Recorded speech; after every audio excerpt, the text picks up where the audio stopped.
SP గారి ఆదేశాల మేరకు మనం నంద్యాల మంచి పరివర్తన తీసుకునే విధంగా వాళ్ళకి కౌన్సిలింగ్ చేసి వాళ్ళు చెడు అలవాట్లకు నేరాలకు భద్రగా చేయకుండా వాళ్ళ ప్రవర్తన మారే విధంగా వాళ్ళ కౌన్సిలింగ్ చేస్తుంటాము.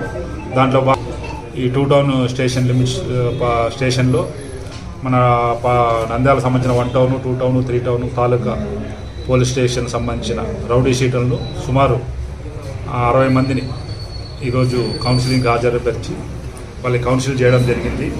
వాళ్ళు ముఖ్యంగా హెచ్చరించడం ఏమంటే మళ్ళీ వాళ్ళు ఎలాంటి నేరాలు చేయకూడదనేసి, నేరాలు దూరంగా ఉండాలనేసి పోలీస్కి వాళ్ళ మూమెంట్ తెలియపరచాలని చెప్పి వాళ్ళకి ఆల్రెడీ మీకు తెలుసు వీళ్ళని అబ్జర్వేషన్ కోసం ఒక 2-3 కలిపి ఒక కానిస్టేబుల్ని అలర్ట్ చేయడం జరిగింది. వీళ్ళ అంటే వీళ్ళ నడవడికని కానీ వీళ్ళ ప్రవర్తన కానీ వీళ్ళ మూమెంట్ని కానీ ఆ కానిస్టేబుల్ పర్యవేక్షిస్తుంటారు. వాళ్ళు ఎక్కడెక్కడ తిరుగుతున్నారు, ఏమేమి చేస్తున్నారు.